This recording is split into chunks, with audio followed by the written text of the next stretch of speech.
ஒரு சூப்பரான ராகி களி எப்படி ஈஸியா, அதாவது பிகினர்ஸ் கூட ரொம்ப ஈஸியா எப்படி செய்யலாம் அப்படிங்கறத பாப்போம் வாங்க. நம்மளோட சேனல்ல சப்ஸ்கிரைப் பண்ணாதவங்க சப்ஸ்கிரைப் பண்ணிக்கோங்க. சமையல் குறிப்புகள்லாம் உடனே உங்களுக்கு வேணும்னு நினைச்சீங்கன்னா பக்கத்துல இருக்க பெல் பட்டனை அழுத்தி வச்சுக்கோங்க. அப்படியே ஃபேஸ்புக், இன்ஸ்டாகிராம், ஷேர் சேட்டை ஃபாலோ பண்ண மறந்துடாதீங்க. 200 கிராம் அளவுக்கு ராகி பவுடர் வாங்கிட்டு வந்து நல்லா ஜலிச்சுட்டு எடுத்து வச்சிருக்கேன். இந்த மெஷர்மெண்ட் கப்லயே 1 கப் அளவுக்கு ராகி மாவு எடுத்தேன். இதுல 1 கப் அளவுக்கு தண்ணி ஊற்றி ஃபர்ஸ்ட் நம்ம என்ன பண்ணலாம், இது கட்டி இல்லாம நல்லா கரைச்சி எடுத்துக்கலாம். இது கரைக்கும் போது இதுக்கு தேவையான அளவுக்கு உப்பு போட்டுக்கலாம். இந்த களிக்கு தேவையான அளவுக்கு உப்பு போட்டுடலாம். இது ரொம்ப ஈஸியா, ரொம்ப சிம்பிளா பண்ணிடலாம். யார் வேணாலும் இதை பண்ணிடலாம். எனக்கு களியே கிண்ட தெரியாது அப்படின்றவங்களாம் இந்த மெத்தட்ல செஞ்சீங்கன்னா ரொம்ப நல்லா இருக்கும்.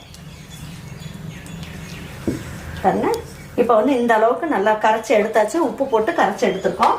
இப்போ களி எப்படி கிண்டலான்னு பார்ப்போம். நான் இந்த கப்லேயே 1 கப் அளவுக்கு